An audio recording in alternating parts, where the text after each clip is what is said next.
You just nailed it on the head, Vic. It's the player that avoids those open frames and strings the strikes, fills frames, avoids the opens, and avoids the big mistakes.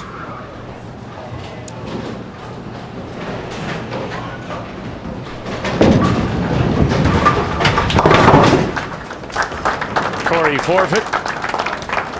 Picks up the spare in 8.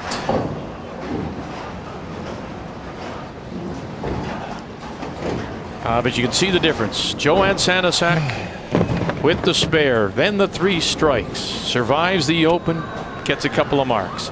It was a slow and inconsistent start for Corey Forfeit. Just couldn't match the pin count.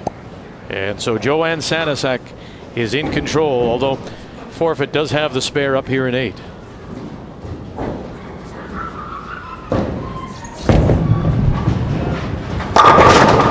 Carry it.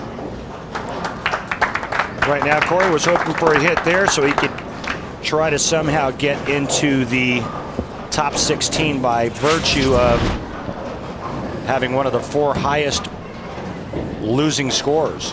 Now that's something to keep in mind, of course. We take all the winners, 12 of them, through the first 4 weeks. But we also add the 4 highest losing scores, and ball in the channel means another open for Corey. And right now the number to beat is 168. If you can get it above 168, if you can get it by Ian Nakonechny from Thunder Bay, that would put you in. So that's the number that the bowlers who are on the losing side of things are aiming for. The Bubble Boys. The Bubble Boys. Well, unfortunately for Corey Forfeit, he can't get to that number. Best he can shoot 161. Joanne is moving on. Yeah. And all he can do is shake his head. It's the one thing about this game that is always, oh my goodness, how'd she miss that? Eh? That was a great try by Sanasak. But things happen so quickly.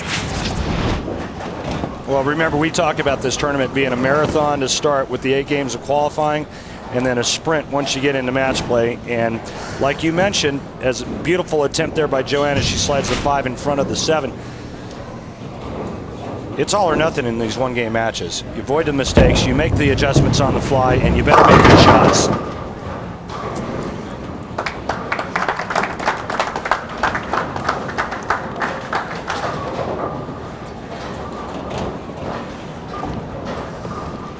Joanne will have the lowest winning score thus far in the round of the top 24. A mark here in good count shall be in the 180s. But a win's a win, right? Absolutely. I mean, the lowest winning score to date is the 192 by the 8th seed Cody Rosa, AKA the Bear. Yes, I love that.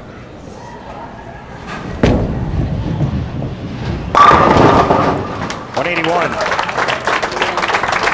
for Joanne Sanasak from Napierville, Quebec.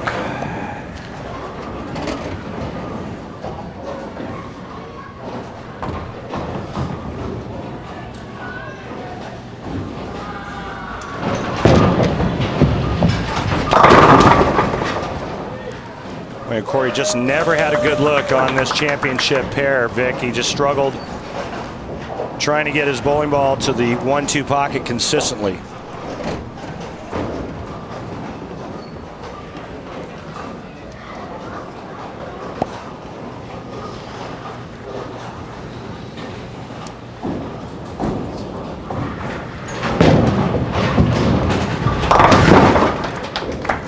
Nice cover for Corey.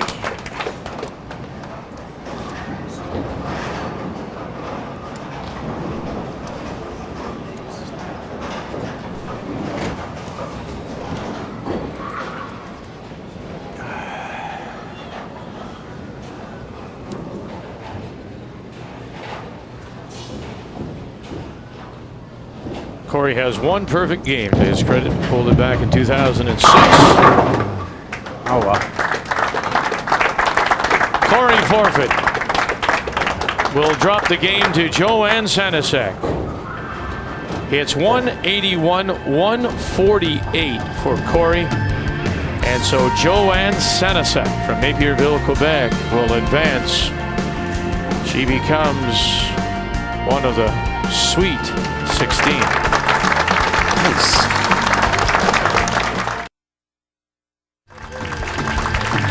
Two more qualifiers to decide in this fourth week of the TSN Classic Bowl Championship.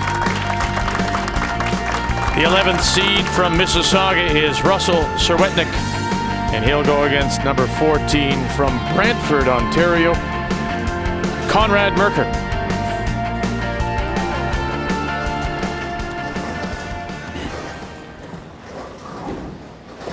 It's an 11-pin advantage for Conrad Merker of Brantford against Russell Serwetnik from Mississauga, both with spares up as we bowl here in the fourth. And again, the same thing with him. Man, I've seen enough 10 pins to last me a while, but that was a really good shot, and you could tell just by how balanced he was at the foul line when he let go of it.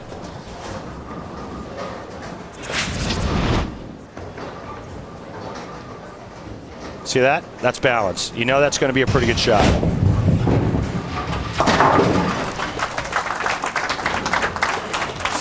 The only person to really figure out the carry enigma here at Classic Bowl has been Sean Patterson. Real high rev rate, played the lanes perfectly, got his ball to the pocket, and he was the one guy that knocked all 10 down when his ball got there. The other players haven't quite figured out how to carry all 10. Sean Patterson, who bowled a 267, high score of the tournament so far, rattled off 8 straight strikes. That was last week, of course, in our opening game. I knew that was going to happen.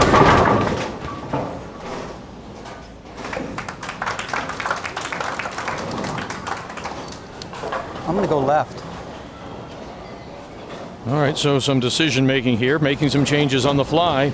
Serwetnik. Left.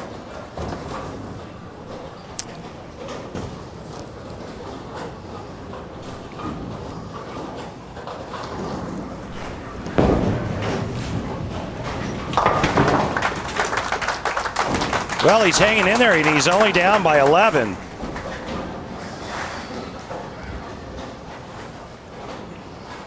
So, again, make that adjustment, make it with conviction, and make it right now. Try to find a way to knock all 10 down.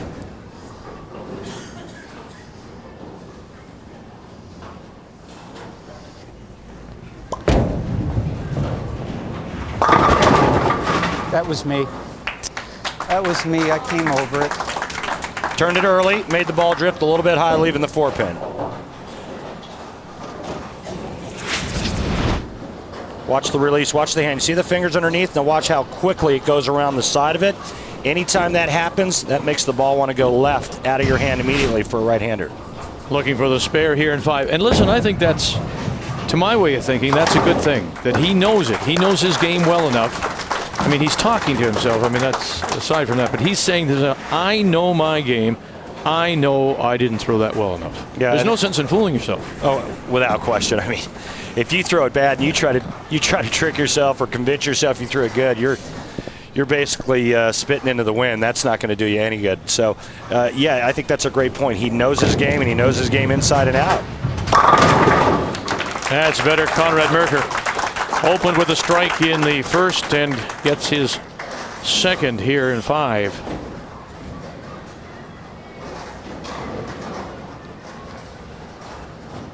Now, can Conrad compose himself enough to not rush this shot, stay in the moment, take a deep breath, relax, and just make a good quality shot?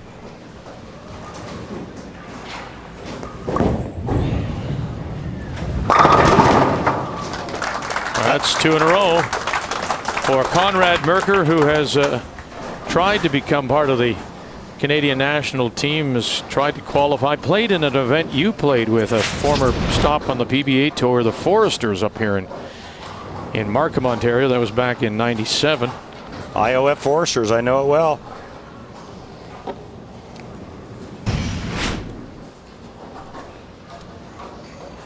Mercer finished 22nd in that PBA event. Time to get something going for the 11th seed, Russell Serwetnyk. Well, he moved in and he got more hook, Vic. Got it to move, and it moved a lot. Yeah, now he needs to keep going. He needs to keep going left.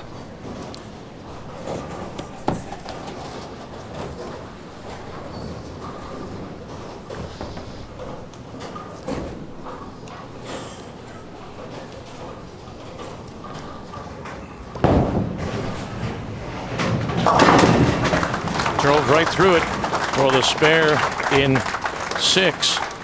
But he's falling behind on pin count here.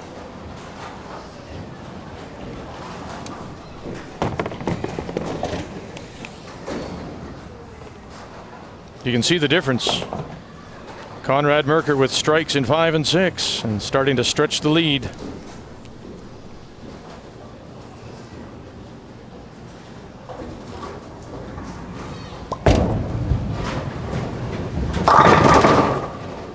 That's twice now in a row. He's hit it high. Can't figure this out, can he? Yeah, he's lost. He's in no man's land right now because remember, he started right of where he is. That didn't work. Decided to move in. As he's moving to the left, his ball's actually hooking more. That's always a bad thing.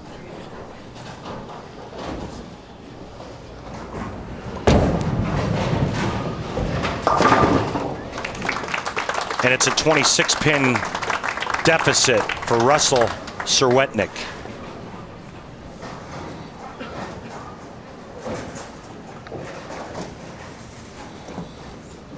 I'll tell you, with the exception of one crossover Brooklyn shot where he slipped in the downswing, Conrad Mercer has been pretty flush in the pocket.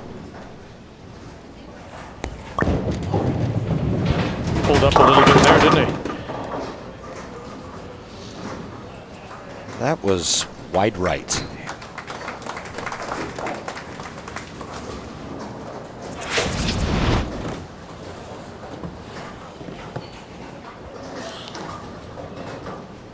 I've seen him throw 2 shots like that this game, and both times, in my opinion, he gets the ball into the swing too early and makes his timing early. The ball gets there too quick. Uh-oh.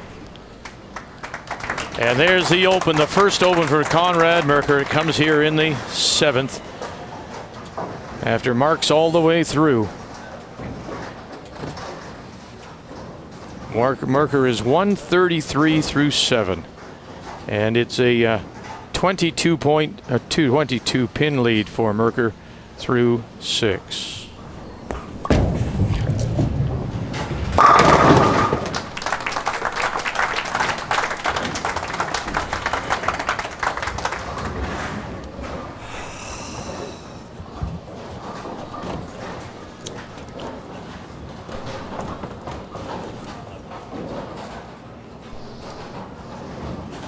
Yeah, the open came in the first, and that's all he's done since, is spare his way through here. But this open does, in fact, open a small window of opportunity, but he's got to start finding it, and he just really hasn't found the range, has he? No, he's going to continue to move, and he's fishing right now, basically trying to find a way to get his ball to the pocket. Looks like he's moving farther to the left. He's gone fishing. And thought he had hooked a strike. I thought I had that guy. Great adjustment.